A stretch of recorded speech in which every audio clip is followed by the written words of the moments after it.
بسم اللہ الرحمن الرحیم۔ السلام علیکم پیارے دوستوں، آج ہم ایک ایسا واقعہ سننے جا رہے ہیں جس سے ہمیں سیکھنے کو ملتا ہے کہ اللہ کی دی ہوئی نعمتوں کا شکر کیسے ادا کرنا چاہیے۔ یہ کہانی 3 آدمیوں اور ایک فرشتے کے بارے میں ہے، اور اسے سن کر آپ کا دل اللہ کی محبت سے بھر جائے گا۔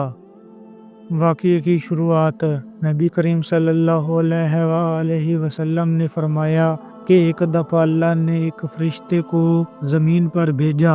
فرشتہ 3 ایسے آدمیوں کے پاس گیا جو کسی نہ کسی مشکل میں پڑے تھے۔ پہلا آدمی جلد کی بیماری کا شکار تھا، لوگ اس سے دور بھاگتے تھے اور وہ بہت پریشان تھا۔ دوسرا آدمی، اس کے سر پر بال نہیں تھے، گنجا تھا اور وہ شرمندہ رہتا تھا۔ تیسرا آدمی اندھا تھا اور دیکھنے کی طاقت نہیں رکھتا تھا۔ فرشتے کا سوال اور اللہ کی مدد۔ فرشتہ انسان کی شکل میں ان کے پاس گیا اور ان سے سوال کیا۔ پہلا آدمی، فرشتے نے اس سے پوچھا، تم سب سے زیادہ کیا چاہتے ہو؟ اس نے کہا، میری جلد اچھی ہو جائے، میرا رنگ صاف ہو جائے اور لوگ مجھ سے نفرت نہ کریں۔ فرشتے نے دعا کی اور اللہ نے اس کی بیماری ختم کر دی، اس کی جلد خوبصورت ہو گئی۔ پھر فرشتے نے پوچھا، تمہیں سب سے زیادہ کون سا مال چاہیے؟ اس نے کہا، اونٹ۔ فرشتے نے اسے ایک اونٹ دیا اور کہا، اللہ تمہارے مال میں برکت دے۔ دوسرا آدمی، فرشتے نے گنجے آدمی سے پوچھا، تمہیں کیا چاہیے؟ اس نے کہا، میرے بال اچھے ہو جائیں تاکہ لوگ میرا مذاق نہ اڑائیں۔ فرشتے نے دعا کی اور اللہ نے اس کے سر پر خوبصورت بال اگا دیے۔ پھر فرشتے نے پوچھا، تمہیں کون سا مال چاہیے؟ اس نے کہا، گائیں۔ فرشتے نے اسے ایک گائیں دی اور کہا، اللہ تمہارے مال میں برکت ڈالے۔ تیسرا آدمی، فرشتے نے اندھے آدمی سے پوچھا، تم سب سے زیادہ کیا چاہتے ہو؟ اس نے کہا، میری آنکھیں ٹھیک ہو جائیں تاکہ میں لوگوں کو دیکھ سکوں۔ فرشتے نے دعا کی اور اللہ نے اسے دیکھنے کی طاقت دے دی۔ پھر فرشتے نے پوچھا، تمہیں کون سا مال چاہیے؟ اس نے کہا، بکری۔ فرشتے نے اسے ایک بکری دی اور کہا، اللہ تمہارے مال میں برکت دے۔ اللہ کی آزمائش۔ چند سال بعد تینوں آدمی مالدار ہو گئے۔ پہلے آدمی کے پاس اونٹوں کا ایک بڑا جانوروں کا جھنڈ ہو گیا۔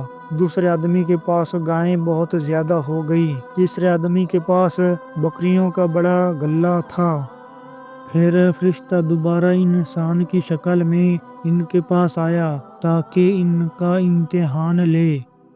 پہلا آدمی، فرشتے نے اس سے کہا، میں مسافر ہوں، مجھے ایک اونٹ دے دو۔ لیکن اس آدمی نے جھوٹ بول کر کہا، یہ اونٹ تو میرا نہیں ہے، میں نے خود بڑی محنت سے یہ سب بنایا ہے۔ فرشتے نے کہا، اگر تم جھوٹ بول رہے ہو تو اللہ تمہیں ویسا ہی بنا دے جیسا تم پہلے تھے۔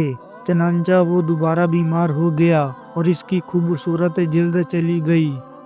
دوسرا آدمی، فرشتے نے گنجے آدمی سے کہا، میں مسافر ہوں، مجھے ایک گائیں دے دو۔ اس نے بھی جھوٹ بول کر کہا، یہ سب میرا مال ہے، میں کسی کو کچھ نہیں دوں گا۔ فرشتے نے کہا، اگر تم جھوٹ بول رہے ہو تو اللہ تمہیں دوبارہ ویسا بنا دے جیسا تم پہلے تھے۔ چنانچہ وہ دوبارہ گنجا ہو گیا۔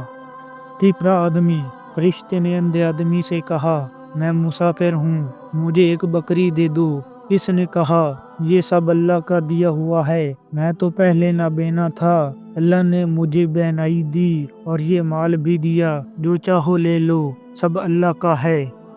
فرشتے نے خوش ہو کر کہا، اللہ نے تمہیں آزمائش میں کامیاب پایا، تمہاری نعمتیں سلامت رہیں۔ سبق: یہ کہانی ہمیں کیا سکھاتی ہے؟ اللہ کی دی ہوئی نعمتوں کا شکر ادا کریں۔ جو کچھ ہمارے پاس ہے وہ اللہ کا دیا ہوا ہے۔ غرور اور ناشکری نقصان دیتی ہے، شکر گزار بندے کو اللہ اور زیادہ عطا کرتا ہے۔ اللہ ہمیں بھی شکر گزار بندہ بنائے اور اپنی نعمتوں کی قدر کرنے کی توفیق عطا فرمائے۔ آمین۔